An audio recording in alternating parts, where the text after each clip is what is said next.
Love.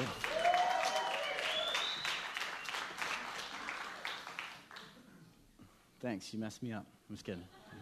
Love, it's a simple word, but it can be so complex and complicated to live out. Like, we throw it around a lot. We love our kids, we love our life, we love our parents, but we also love TV shows, Netflix, Hulu, movies, music. We love the beach. We love all the hobbies. The list goes on. But what does it really mean to love somebody in the world that we live in? Like, what does love mean when we just throw it around all the time? And obviously, there's nothing wrong with loving things. Like, I love a lot of things. I probably use it to describe things way too much, and it's not even true. I don't really love it like I love my wife or my kids. Like, I love them.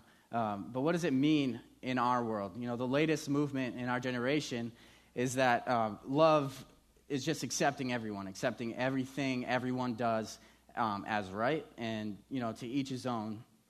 And we shouldn't judge what someone else believes, saying whatever you think is right, no matter what it may cost somebody else's life. And that's kind of where we lean to as a culture. And, maybe it's religion. Religion, under that, love means being brutally honest with somebody and, condemning them to hell if they don't change. And thinking you're better than them and living, under this bondage of tradition and religion and rules. And, all the while we think that we're actually helping them. We're helping them, bring them closer to Christ and helping them realize what's right. But all the while, we're just actually creating this condemnation and this bondage over them, and we think that it's because we love them. I got to be honest with you because I love you, and that's kind of what religion does to people. And according to the dictionary, love means an intense feeling of deep affection. So, love, I think, is more of an action word, and that's what we're going to look at this morning. But what does it mean to love according to the Bible? We come here at Restoration Church, we talk about the Bible. If you came in here and you're like, oh, I thought this was just a bingo hall, that changed a while ago. It's not a bingo hall anymore. It's a church. So we're going to talk about the Bible. And what does the Bible say? So if you can turn to Matthew 22 to 36, is love a warm, fuzzy feeling? Is it just butterflies when you meet somebody that you're attracted to or you like? Does it mean you'll do anything for anybody, laying down your life from somebody? Is it just a nice word to make everyone have the feel good? I love you. And you can think about a relationship that's just starting, and one of the whichever partner is like, oh, I love you, and the other one's like, that's nice. That's nice. I love it. Maybe later. I'll tell you that later. It's just something we use to tell people how much we care about them. And in Matthew 22, verse 36, it says, "Teacher, which is the most important commandment in the law of Moses?" Jesus replied, "You must love the Lord your God with all your heart, all your soul, and all your mind. This is the first and greatest commandment. And the second is equally important. Love your neighbor as yourself. The entire law and all the demands of the prophets are based on these two commandments." It seems simple, but if you really think about it, it's very difficult. We are all pretty bad at doing this, myself included. Like, if you don't want someone to lie to you, then you don't lie to somebody else. If you don't want someone to gossip about you, then you don't gossip about other people. If you want someone to help you when you're in need, then you help others when they're in need. If you don't want someone to look lustfully on your daughter, then don't do it to somebody else. And, we live in a culture that thinks that's okay, like looking at other women, checking out other women. And this is, like, mind-boggling to me. I was at a job on Friday, and he asked if the homeowner was home, and I said, "Oh, she's not home." And I thought he was asking just like because he wanted to go up and go to the bathroom. I was like, "Oh yeah, but she's really nice and really cool." And he's like, "Well, is she really good looking?" I'm like, "What?" Like, no, she's really nice. I'm like, "What? Why does it go straight to that?" And it's like, that's like our culture, and like having a daughter, I can see how just wrong that is. Like if you have a daughter, you know, like maybe you're like, oh, it's fine if I check out other women, but that woman is somebody's daughter, and that daughter they have a father, and that father cares about them. And so we just have this mindset that it's fine. It's just looking at them. It doesn't harm them. But you're not. It's so much deeper than that. And I'm kind of getting off subject, but that is like, it's a huge deal. And working in the construction field, it's just amazing the things that people say, and yeah, okay.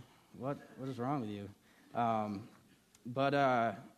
You know, love your neighbor as yourself, and it goes with your spouse. If you love your spouse, you're not going to cheat on them. So you don't want them to cheat on you, so you don't cheat on them. Whether that's looking at another male or female, you just don't do that stuff. So I mean, I think we get the point. You love your neighbors yourself. You know, the world calls it the golden rule: do to others as you'd have them do to you.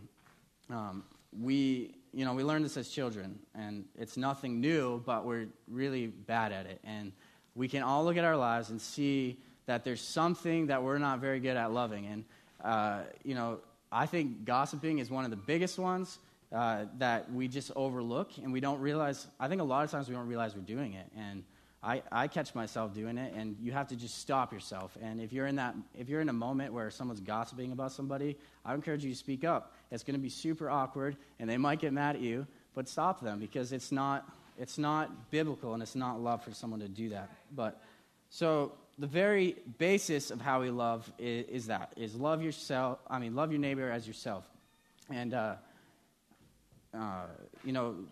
that's the how you love, or what to do, what not to do. But it's a little bit deeper than that. Like, how do you? So now what? Okay, I love people as I love myself. I get that. But last week, Pastor Nate, he spoke on 1 Corinthians 12. He was talking about that God's given us all a spiritual gift, and whatever that gift might be for you, whether it's leading, gift or leadership, teaching, giving, healing, miracles. There's a whole list of them, but whichever one may fit you the best, God has given us all one of those, and He told us why we use them. And this next chapter that we're going to look at, it's more of the how, like how do you use them, and how do they apply to our lives. And in chapter 13, it's often called the love chapter. 1 Corinthians 13. A lot of people apply it to marriage, which it can work obviously in marriage because you want to have love in your marriage.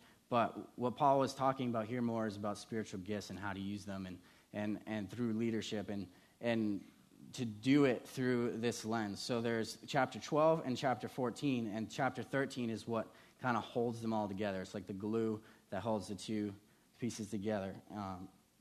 So if you turn to 1 Corinthians 13, that little video that we watched before, it was the verses 1 through 3, which I'll read really quick here. That's what the video was, and it says, "If I could speak all the languages of the earth and of angels, but didn't love others, I would only be a noisy gong or a clanging cymbal. If I had the gift of prophecy, and I understood all of God's secret plans and possessed all knowledge, and if I had such faith that I could move mountains, but didn't love others, I would be nothing. If I gave everything I have to the poor and even sacrificed my body, I could boast about it. But if I didn't love others, I would have gained nothing." Verse 4 says, "Love is patient and kind. Love is not jealous or boastful or proud or rude. It does not demand its own way. It is not irritable, and it keeps no records of being wronged. It does not rejoice about injustice, but it rejoices whenever the truth wins out. Love never gives up, never loses faith, is always hopeful, and endures through every circumstance." Without love, we're nothing. We have nothing. Without love, we're nothing but a gong, a clanging gong, and that's annoying. The main part that I want to look at, though, here is verses 4 through 7. Just a little story from my childhood. When I was probably about 10-ish, we were looking around for a church. We were trying to find a place. We had left the church that we were at, and we were trying to find a new church to go to attend, to call home. And I don't know how many churches we went to, but I remember this one church. My parents had us sit in the auditorium with them in the service. I assume because they didn't want to leave us in the kids' wing or with the kids' workers, which shout out to our kids' wing. I've heard countless stories about parents just coming in for the first time and being able to leave their kids there, whether that's because we have a sweet check-in system where they feel comfortable because they get to put tags on their kids, or if it's God, like, here, and, like, they feel just something different. I don't know exactly what it is, but they're doing a great job, and parents that have never been here are willing to bring their kids and let them sit in kids' church, and the kids get to experience God in a way and an atmosphere that speaks to them, which, shout out to Kids Wing. Really good. So hopefully some of your workers are in here, Michelle, I don't know, but you can relay the message.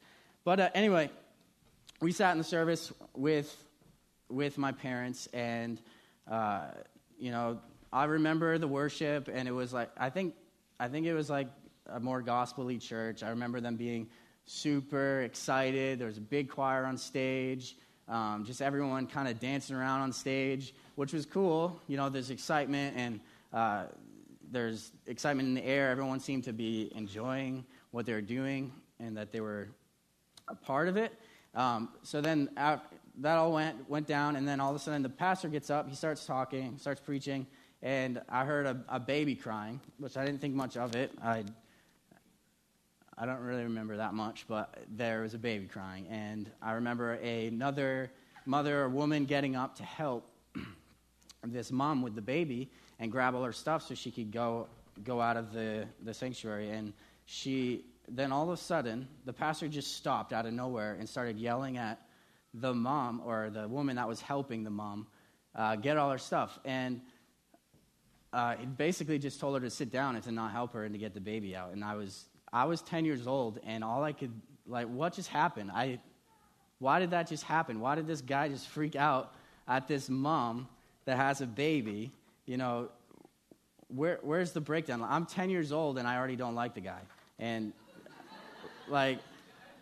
you're supposed to respect your elders, but he was a jerk. And, I bet you anything that mom was a single mom, and, she just needed help. And for some reason, he wasn't loving. He was rude. He was impatient. He was boastful, thinking that his message was more important than helping that single mother. That when you have a baby, you have 50 bags that you have to bring with you. You have everything in your house to take care of this baby, because if it starts crying, you don't know what it needs. You just try every little thing. And he was irritated, and it was the furthest thing from love. Everybody in that room, I promise you, well, except for the people that might be like him, stopped listening to him. So God's given this guy the gift of being a pastor, of pastoring people, of speaking. And because he didn't have love, people just stopped listening to him. The gift God gave to him was completely ineffective. I stopped listening to him. Not that I was listening probably anyway, but that's all I could think about. And I remember it from, how many years ago? 19 years ago. It's just amazing to me that someone can do that in front of a whole bunch of people. Maybe that's the culture of the church, but that's not the culture of our church, and I'm glad for that. And, what if you have a gift of healing, and you've seen God use you to pray for someone, they get healed, but then you pray for somebody and they don't get healed. So then all of a sudden you're like, oh, there must be something wrong in your life. You must have sin in your life. What did you do this week that God doesn't want to heal you?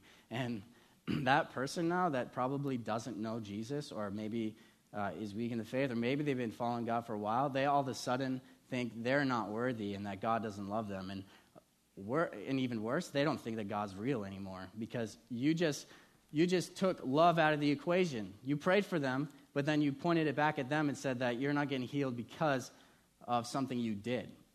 But that's not love. That's you might as well never have prayed for them. You just set them. You've made it worse for them. So that's. I'm going to give more examples of what love is not. What if you have a gift of giving? We believe that the Bible teaches to give 10% of our income. So whatever we make, whatever we bring in, we give 10%. That's not necessarily a gift. That's just what God commands us to do in His Word. He wants us to give. But some people, they give exceedingly above and beyond what God's called us to give. And that might be a gift of giving. Let's say they give to an organization or an individual, and they give a lot of money, but then they start boasting about it to people. And, what good is that? The Bible says, let the one who boasts, boast in the Lord. So when you do that, you forget that what you have was given to you by God in the first place. And when you take the glory and when you start boasting about it, you take all the glory from God. And that is a scary place to be. And, maybe you give because you're trying to control something in the church. Believe it or not, it actually happens. People will give to a church, and then they want something changed in the church, and they'll go to the pastor, hey, I'm going to leave, and you're going to lose all this tithe. And a pastor in a small church is going to go, please don't leave. We will shut down if you leave. And, it's easy to get your eyes off of God when you're in that position, but people do that. And what I'm grateful for is a pastor that doesn't do that. Pastor Nate will stand up for the mission and vision that God's placed on his heart and for our church. And that's why I love being under his leadership. And you can know that Pastor Nate will never waver. And we know that God will take care of us. If someone wants to try to force something, giving financially, then we know that God will take care of us. And they can leave or they can stay, but we're not going to change from the course that God's placed us on. And, when you give to control, that's not love. You might have the gift to give, and you love giving, but you're giving for the wrong reasons. We've all been given at least one spiritual gift. Sometimes we may not know what it is, or maybe we don't know, how to use it, or we aren't using it, or we haven't discovered it yet. But if you were here last week, Pastor Nate, he gave an illustration, which is pretty cool, of a dodgeball game. And, we all know players that stand, on the back wall. And he was talking about the people that they just stand on the back wall while everyone else is up front fighting for them. And they're just like scared. I don't really want to go out there. I'm not good. I'm not good enough. I'll let them take care of it. You think, oh, they're way better than me. I might as well stay back here and let them get all the balls. Whatever the excuse might be, it's typically because we're, being selfish. When we don't use the gifts that God has placed in us, that's what we're doing. We're sitting on the back lines, and that's what Pastor Nate was talking about last week. And that's not love at all. And let me say this though, just because you aren't using your gifts, or maybe you haven't discovered them yet, you're not intentionally being selfish, but you're legitimately scared. You're just worried that you're going to mess up, that you're going to do it wrong, that you're going to get out and everyone's going to blame you. Or maybe, you think you can't throw the ball. You've gotten up to the front line, tried to throw the ball, but you failed. You felt that you should try, but then you just kept failing. And when you do that, what you want to do when you've been hurt by somebody, or when you failed, or when you got up to the front line and you got out, you got the ball in the face. Don't worry, you're not out, depending on the rules. You might have, because depending on who made the game, if you get hit in the face, the other person's out. So you just keep moving forward. And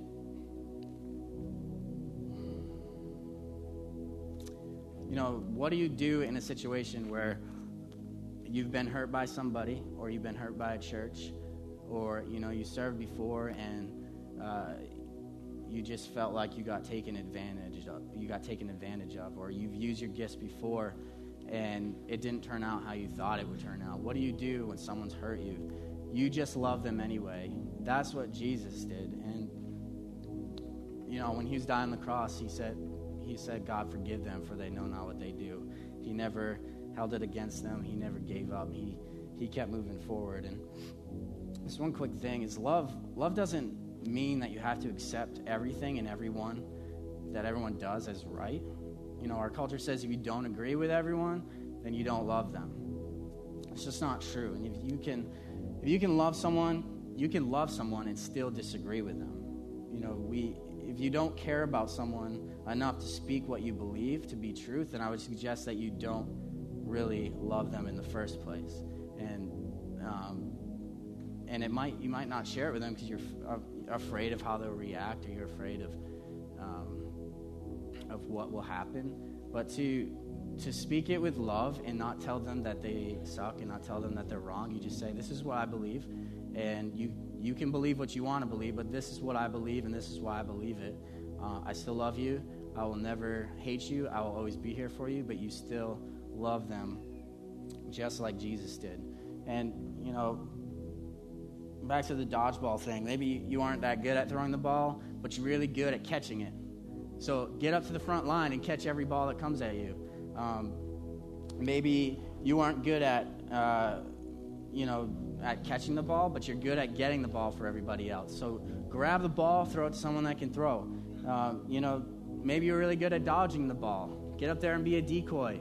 Do something to help the team. And it seems so elementary and so simple, but we get so scared and so fearful sometimes.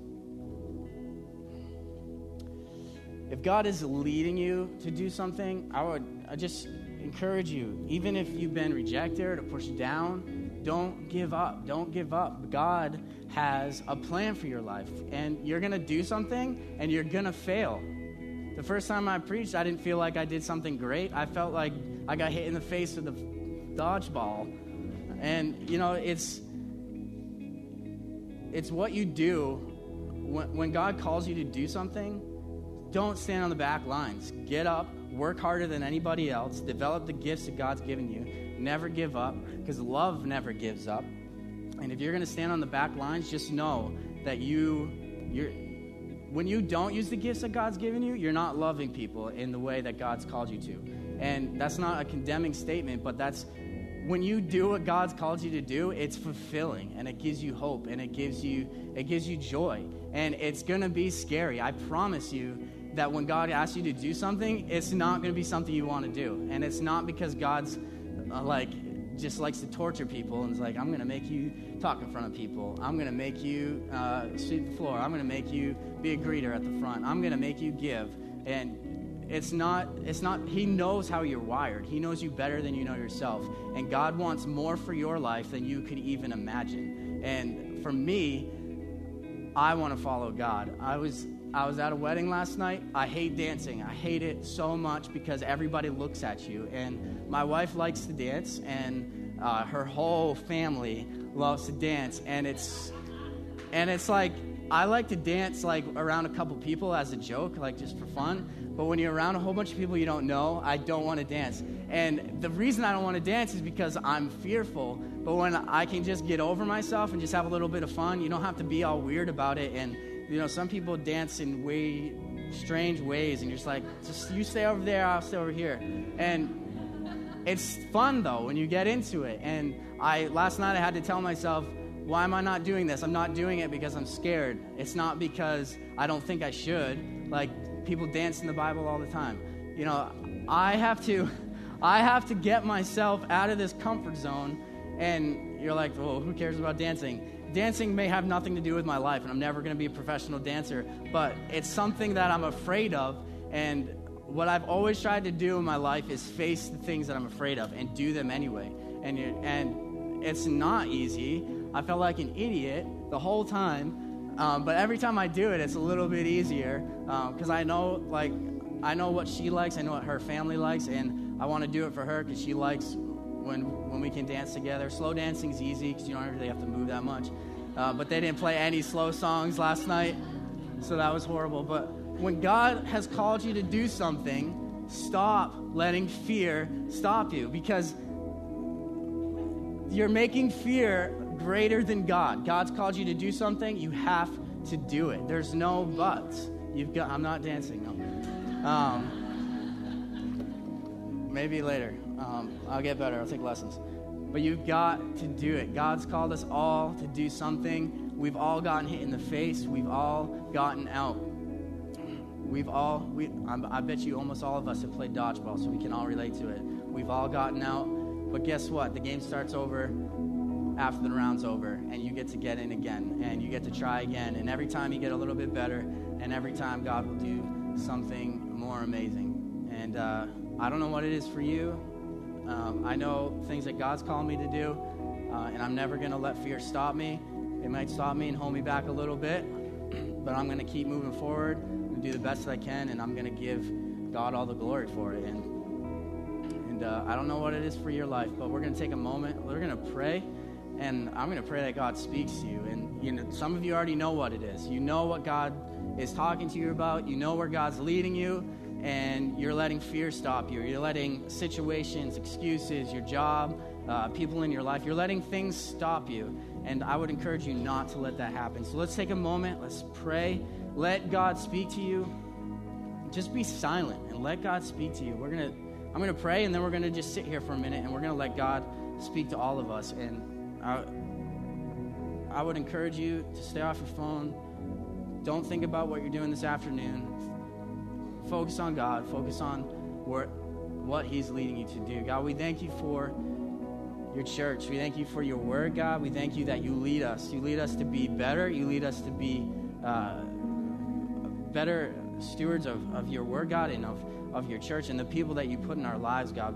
What you've called us to do is not for our own benefit, God, and it's not for us just to become better people, God, but it's for your glory. It's to reach more people. It's to change more lives, God. And I pray that you would speak to us right now, God, as we sit here in just a moment in silence, God, that we would listen to you. You'd speak to us, God, and that we wouldn't be afraid to step out and do what you've called us to do. And I don't know what that looks like, but God, I pray that people would start taking baby steps this morning. They would start walking towards you. Let's just sit here and let God speak to you for a moment.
That with you, nothing is impossible, God, that you're unstoppable. God, we know you're able. God, I pray that you would lead us. God, that we take steps of faith. Even God, if we know that we could be wrong, that we would still take the step. And then if we fail, God, we get back up, and that we would keep moving forward, God, and we would listen for your voice and your leading. I pray, God, that you would you change lives this morning. God, bring people closer to you. Lead them in the way that you have for them, God, and help us to trust you. Help us to know that you know all things. God, with you, nothing is impossible. In Jesus' name, amen. Pastor John is going to be right up over here. If you're wondering what this Jesus thing is all about, or maybe this morning you want to make a commitment and say, I'm going to follow Jesus this morning, or you just have more questions, Pastor John's right here. He'd love to talk with you, pray with you. And you can come up, and the band's going to close out with a song. And Pastor Nate and Michelle, we're going to be over here. If any other prayer that you might need for your life, I would encourage you to come up here. If you're struggling with taking that next step in what God's calling you to do, I would encourage you to come up here, let them pray for you, encourage you. But they're going to sing this song, Unstoppable God. You're free to go. We'll see you at the work day, and have a great afternoon.